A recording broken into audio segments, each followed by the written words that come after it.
My name is Nathan Whittacre with Stimulus Technologies. Today I'd like to talk to you a little bit about spyware. Spyware is a little bit different than viruses. Viruses have tended to get into your computers to try to destroy things. Spyware is a little different. It distributes very similar to viruses, but it has a different purpose. Whereas viruses try to destroy, spyware tries to collect information about what you're doing and things about you on your computer for a more malicious intent. So oftentimes when spyware infects your computer, they're after things like usernames and passwords, credit card numbers, bank account information, and things like that. Spyware can get on your computers in many different ways. One of the most common ways is through email. Somebody will send you an email that contains a file or maybe contains a link to a website, and that sends you to malicious information. So it's really important that when you're receiving emails that you know that that email is coming from a reputable source and that you have good anti-spam protection on your email, which I'll talk about in another video. Also, making sure that when you go to a website that you look at the address that the website you're going to is actually the address of the place you're going. So for example, a lot of companies will send you spyware through your email that sends you to something like www.bankofamerica.abcd.com, which isn't Bank of America's website. You have to be really careful, even though it says Bank of America in the site name, it's not really their website.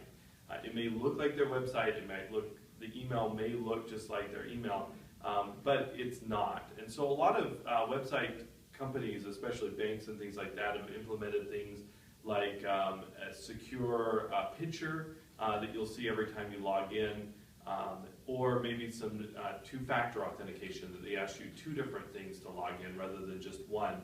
And the second thing they ask you is something that you will recognize. So it's really important to look for that two-factor authentication when logging into websites.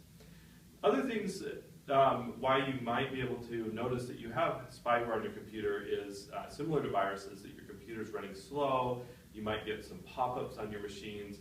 A lot of spyware tries to direct you to their site, so you might go to a different search engine. Maybe you're used to going to Google or Yahoo or Bing on one of these search engines, but all of a sudden you get a search engine on your web browser that's completely different.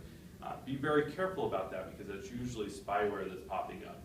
Or if you are in your web browser and you're going to a certain website that you expect to go to and you're automatically redirected to a different website, or you get a pop-up from a different website, that often means that you have spyware on your computer and somebody is collecting information about what you're doing on the internet or things that you're entering in on the internet.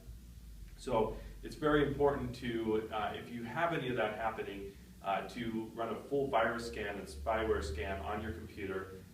There's some software out there that's pretty good to run scans.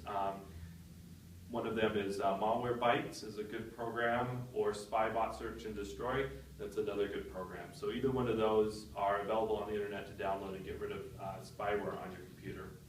One other thing to be really careful of is a lot of times websites can get infected by spyware. So when you're shopping on the internet, it's really important to make sure that you're entering or buying things from a reputable website. And there's ways to protect your credit card information. A lot of credit card companies right now will offer you one-time credit card numbers when purchasing on the internet.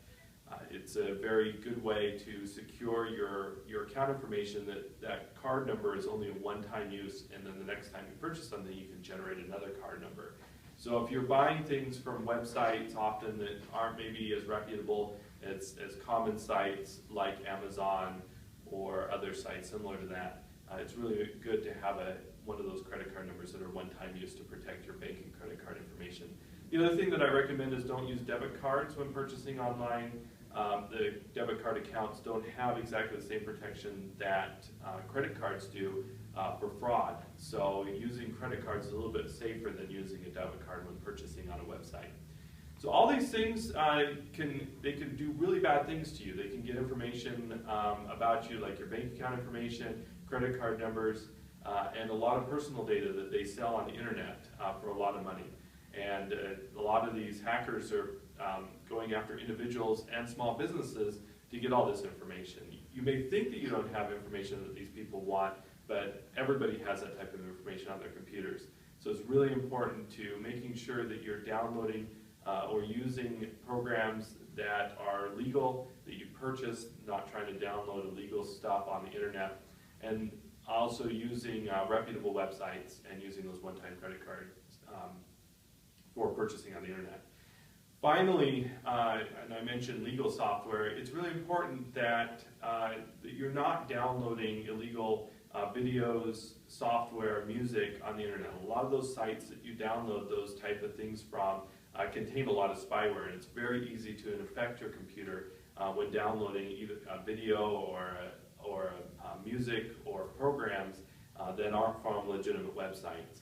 And so I definitely say stay away from programs like BitTorrent and other systems like that allow you to download these illegal things, because one, you're breaking the law, and two, you could make matters a lot worse for you by getting spyware on your computer. So be safe out there. It's very dangerous. These hackers are after you. They're very smart. They're very good at getting around security systems.